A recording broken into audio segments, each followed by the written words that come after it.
हम पढ़ रहे हैं सोशियोलॉजी। सोशियोलॉजी क्या है?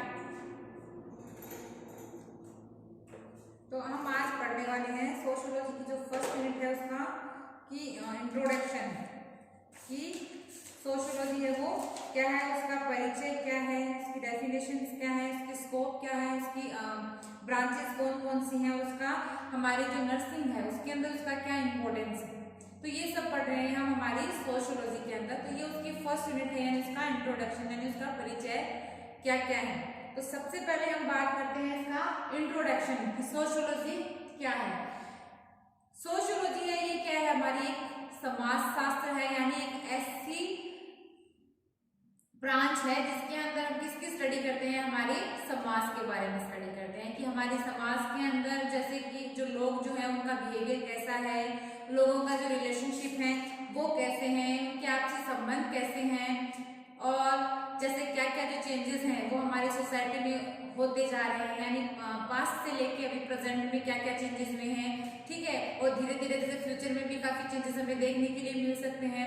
तो ये चेंजेस जैसे कुछ तो ऐसे चेंजेस हैं जो हमें इजीली दिखाई देते हैं जिसे हम देख सकते हैं, जैसे कि जो इन्वायरमेंट है उसके अंदर काफी चेंजेस हो गए हैं। इसके अलावा जैसे बिल्डिंग वगैरह हो गई तो उनमें भी काफी चेंजेस हमें देखने के लिए मिल रहे हैं कि पहले के जो कच्चे मकान थे, लोगों का रहन सहन कैसा था, उनका खान पीन कैसा था, उनके जो कपड़े पहनने का तरीका था, बोलने का तरीका था, सब चेंज था। लेकिन जैसे जैसे अभी हम प्रेजेंट में देख रहे हैं कि लोगों के जो रहने का तरीका है, जैसे नई नई बिल्डिंग वगैरह बन गई है, उनके पहनने का, खाने का, पीने का, रहन सहन सारी चीज में क्या हो गया है, बहुत ज्यादा हमें चेंजेस देखने के लिए मिल रहे हैं। तो इन सब का अध्ययन करना या इन सब की स्टडी करना किसके अंदर, हमारी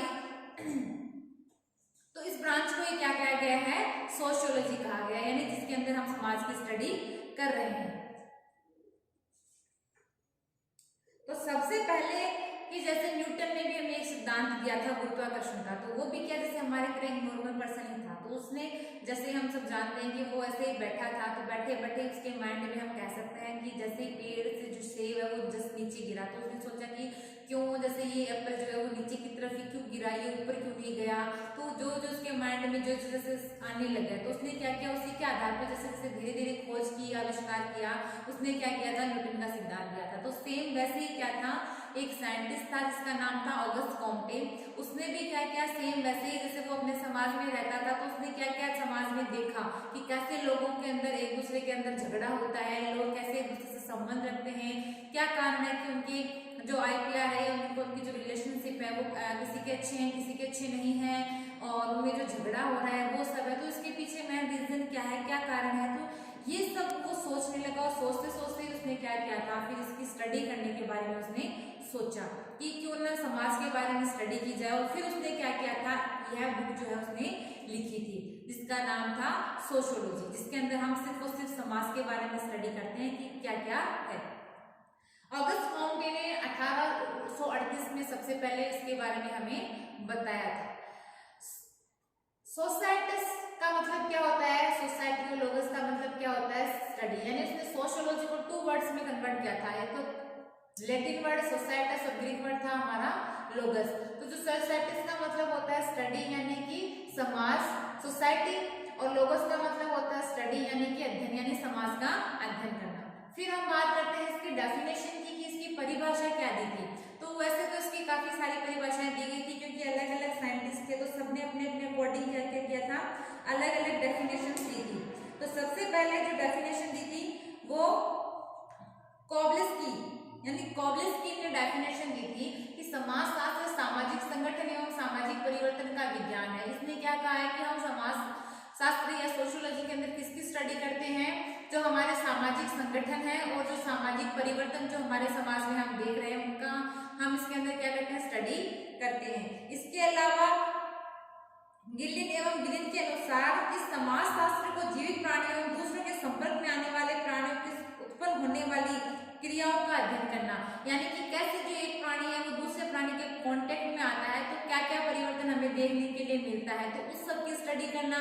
इसके अलावा जैसे मैकाइवर ने कहा था कि समाज शास्त्र के अंदर हम किसका अध्ययन करते हैं, सामाजिक संबंधों का, कि लोगों के बीच में बनने वाले ये जो संबंध है वो कैसे बनते हैं और कैसे इसका जो जाल है वो एक फैला हुआ है। हमने देखा होगा कि हमारे काफी रिलेशनशिप है, जैसे मदर है, फादर है, ग्रैंड फादर है, फिर जैसे हमारे नाना जी है, नानी जी है, बुआ है, फिर उनके रिलेशन में है, फिर उनके रिलेशन में, तो ऐसे करते करते वो क्या बन गया, एक जाल बन गया है। तो कि उसमें यह बेकहाइवर ने ये कहा कि उसका अध्ययन करना कि कैसे एक रिलेशन का, ये संबंधों का एक जाल बनता है, तो उसके बारे में स्टडी करना।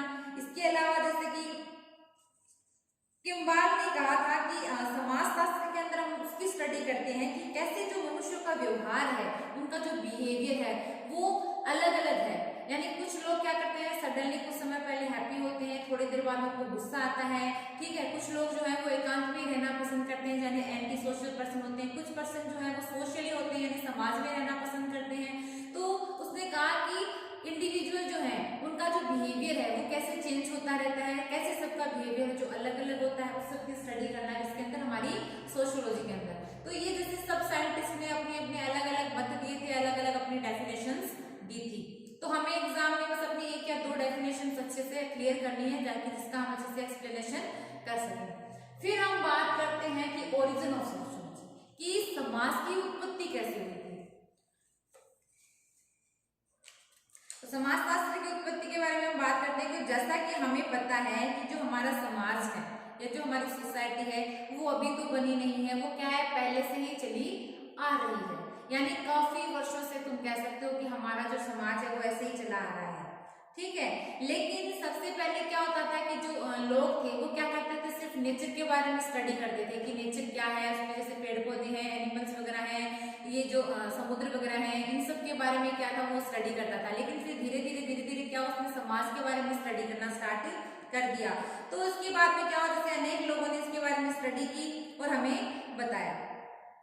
फिर टीबी बोटमोर नामक एक वैज्ञानिक था, उसने क्या कहा था कि हजारों वर्षों से क्या हो रहा है, इसके ऊपर चिंतन चल रहा है कि हमारे समाज का जो निर्माण है वो कैसे हुआ था, कैसे जो लोग हैं। अब जैसे कि हम जानते हैं कि हम सब कहते हैं कि इंसान जो है वो पहले एक बंदर हुआ करता था, कि बंदर था, बंदर से फिर धीरे धीरे उसने क्या कर दिया, उसका जो खाने का था वो थोड़ा थोड़ा चेंज होने लग गया। फिर जैसे कि धीरे धीरे उसने क्या करने लगे, शिकार करने लगे। फिर जैसे धीरे धीरे वो थोड़ा से कहते हैं ना, उसके अंदर परिवर्तन होने लग गए। फिर धीरे धीरे वो कपड़े पहनने लग गया, वो जो है पत्थर के उनके हथियार बनाने लग गया। फिर जैसे कि वो पेड़ों से झोपड़ियां बना करके रहने लग गया। तो हमें किसका पूर्वज कहा जाता है, बंदरों का पूर्वज जैसे कि हमें कहा जाता है। तो ये था कि पहले हमारे समाज में जैसे लोग कैसे रहते थे, आजकल क्या क्या उसमें परिवर्तन हो गए। तो सबसे पहले तो क्या था, वही कि लोग क्या करते थे, जंगलों में रहते थे, कच्चा मांस वगैरह खाते थे, जो पेड़ पौधे होते हैं उनकी छाल होती है, उनके कपड़े बना करके पहनते थे, ठीक है, पेड़ों के ऊपर ही रहते थे। मतलब उनका ये उनकी लाइफ थी, उनकी दिनचर्या थी। लेकिन धीरे धीरे क्या कर दिया उन लोगों ने, क्या किया कि वो लोग शिकार करने के साथ साथ में उन्होंने क्या कर दिया, फिर उनको ये नॉलेज होने लगा कि हम जैसे इनको मारते हैं तो क्यों ना हम इनको पालना स्टार्ट कर दें। तो उन्होंने क्या किया, धीरे धीरे फिर वो जानवरों को पालने लगे, जैसे मुर्गियां पालने लग गए, भेड़ बकरी पालने लग गए। तो उससे क्या हो गया कि एक तो उनको दूध वगैरह भी मिलने लग गया, और इससे क्या है कि उनको जो डेली शिकार करने की भी जरूरत नहीं होती थी।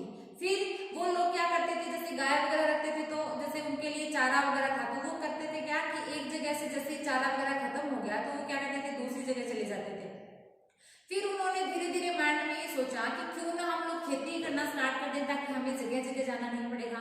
तो फिर जैसा कि हम जानते हैं उन लोगों ने क्या किया था कि खेती करना स्टार्ट कर दिया था। तो फिर वो लोग क्या करने लग गए, जैसे एक ही जगह पे वो अच्छे से रहने लग गए, धीरे धीरे उनकी एक सोसाइटी बनने लग गई। फिर जैसे कि अब आप जानते हैं कि अभी नई नई टेक्निक्स जो है वो हमारे समाज में हमें देखने के लिए मिलती है। जैसे कि फिर जो अपने पहले बैल से सिंचाई होती थी, लेकिन आज सब कुछ ट्रैक्टर से होने लग गया है।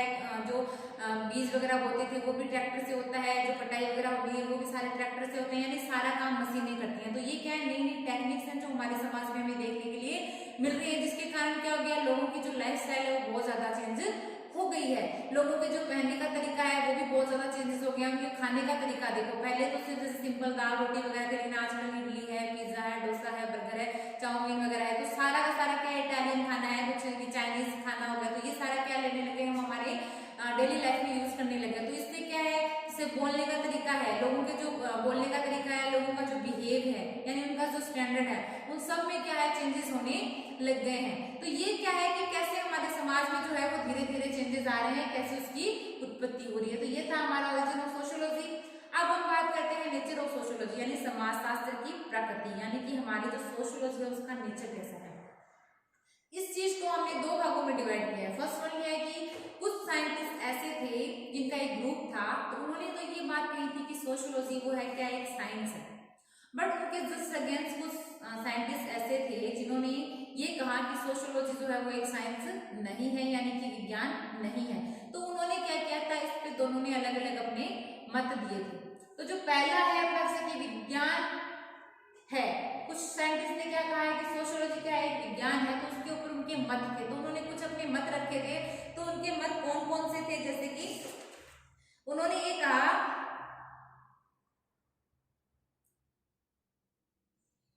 पहले जैसे ये देख लो, जैसे कि विज्ञान नहीं है, इसके पीछे देखो कि कुछ साइंटिस्ट ने ये कहा कि सोशियोलॉजी साइंस नहीं है। तो उन्होंने अपने मत रखे। उन्होंने ये कहा कि साइंस के अंदर हम जो भी काम करते हैं वो लेबोरेटरी के अंदर करते हैं, यानी लैब की उसके अंदर नीड होती है। जबकि सोशियोलॉजी के अंदर हम किसी भी तरह का लेबोरेटरी का यूज नहीं करते हैं, लैब का यूज नहीं करते हैं, तो ये एक साइंस नहीं हो कह सकते। दूसरा कि हम साइंस के अंदर क्या कर सकते हैं, जैसे भविष्यवाणी करते हैं। जैसे हमने प्लेन बनाया तो हम कह सकते हैं कि वो उड़ेगा, टीवी बनाया तो हम कह सकते हैं उस पर पिक्चर वगैरह देख सकते हैं, जहाज बनाया तो हम कह सकते हैं कि ये पानी में चलेगा, ठीक है। बस वगैरह बनाई तो हमने कहा कि जैसे ये सड़क पे चलेगी, तो उसमें क्या कर सकते हैं, हम पहले भविष्यवाणी कर सकते हैं कि कुछ ऐसा है। लेकिन तो उन्होंने कहा कि ये साइंस कैसे हो सकता है, सोशियोलॉजी में तो ऐसा होता ही नहीं है, ठीक है। इसके अलावा उन्होंने कहा कि इसका एक उद्देश्य नहीं है कि भाई इसका मूलभूत उद्देश्य क्या है, जबकि साइंस का तो एक उद्देश्य होता है, इसका कोई उद्देश्य भी नहीं होता है, ठीक है। तो इस तरीके से क्या है कि उन लोगों ने इसके बारे में ये कहा कि ये साइंस नहीं है। लेकिन फिर इसके कुछ ही क्या थे अगेंस्ट जो साइंटिस्ट थे, उन्होंने ये बात कही कि सोशियोलॉजी जो है वो क्या एक विज्ञान है, यानी उनका मत था कि यह क्या एक साइंस है। इसके पीछे उन्होंने अपने अपने तथ्य दिए थे। जो पहला तो क्या था कि सोशियोलॉजी साइंस है, इसके लिए जरूरी नहीं होता है कि किसी लेबोरेटरी की आवश्यकता होती है। उन्होंने कहा कि न्यूटन ने अपने सिद्धांत दिया था कि गुरुत्वाकर्षण वाला, तो वो किसी भी लेबोरेटरी के अंदर ले जाके उसका वो नहीं किया गया था, टेस्ट वगैरह कुछ भी नहीं हुआ था, वो उसने अपने ही हिसाब से सिद्धांत दिया था। तो वो किसका एक विज्ञान का सिद्धांत है, तो सोशियोलॉजी क्यों नहीं हो सकता। फिर उन्होंने कहा कि जैसे इसके अंदर हम भविष्यवाणी नहीं कर सकते, क्यों नहीं कर सकते भी, हम इसके अंदर भविष्यवाणी भी कर सकते हैं कि जैसे कि हमें कहा जाए कि आपको ये बताना है कि इन दो सोसाइटीज के अंदर से कौन सी सोसाइटी जो है वो बेटर है, तो हम बता सकते हैं इजीली कि जैसे ये सोसाइटी बेटर है। लेकिन सेम वही साइंस की तरह होता है, हमें उसका ऑब्जर्वेशन करना पड़ता है, ठीक है। उसके बाद में सारी जो डाटा वगैरह होती है वो कलेक्ट करनी पड़ती है, साइंस की तरह ही कि जैसे हम साइंस में करते हैं ना, ऑब्जर्वेशन है, डाटा कलेक्ट करना हो गया, इन्फॉर्मेशन कलेक्ट करना हो गया, तो सेम वैसा ही क्या होता है इसके अंदर होता है। उसके बाद में क्या कर सकते हैं, हम डायरेक्टली बता सकते हैं कि कौन सी सोसाइटी जो है वो बेस्ट सोसाइटी है, या जैसे किसी इंडिविजुअल को लेकर के कहते हैं कि भाई कौन सा जो व्यक्ति है वो अपनी स्टडी में ज्यादा अच्छे से है, यानी कौन ज्यादा स्टडी करता है या कौन कम करता है, तो हम इजीली बता सकते हैं कि ये बंदा करता है। तो हम क्या कर सकते हैं, इसके अंदर भविष्यवाणी भी कर सकते हैं। और जैसे कि हम जानते हैं कि हमारी जो राशि है कि भाई किसकी राशि क्या है, उसकी लाइफ में क्या होने वाला है, तो वो किसके अंतर्गत आता है, हमारे सोशियोलॉजी के अंतर्गत ही आता है, ठीक है। इसके अलावा उन्होंने कहा कि जैसे इसका कोई उद्देश्य नहीं होता, तो इसका भी एक उद्देश्य होता है, जैसे कि यह बताना कि लोगों के बीच के संबंध कैसे हैं, ठीक है, स्ट्रॉन्ग है या नहीं है। अगर उनके संबंध अच्छे नहीं है तो उसके पीछे रीजन क्या है। तो हमारा एक उद्देश्य है कि उसका पता लगाना कि भाई ये जो कुछ भी हो रहा है वो क्यों हो रहा है। तो ऐसे उन्होंने क्या कहा था कि सोशियोलॉजी जो है वो साइंस है। तो इस तरीके से दोनों साइंटिस्ट ने अपने अलग अलग मत दिए थे। कुछ ने ये कहा था कि यह एक विज्ञान है, कुछ ने ये कहा था कि ये विज्ञान नहीं है। तो हमें क्या करना है, इन दोनों के जो अलग अलग तथ्य हैं या इन दोनों के अलग अलग जो मत हैं वो हमें वहां पर एक्सप्लेनेशन करना है। अब हम बात करते हैं जैसे कि इसके स्कोप है कि भाई सोशियोलॉजी के स्कोप कहाँ कहाँ है, हमें कहाँ कहाँ इसकी नीड है, इसकी जो ब्रांचेस वगैरह है वो कहाँ कहाँ है, ठीक है। और फिर एक टॉपिक और बचता है कि इंपॉर्टेंस ऑफ सोशियोलॉजी की इन नर्सिंग, कि हमारी नर्सिंग के अंदर जो सोशियोलॉजी है उसका क्या इंपॉर्टेंस है। तो इन सब की स्टडी करेंगे हम बाकी नेक्स्ट क्लास में।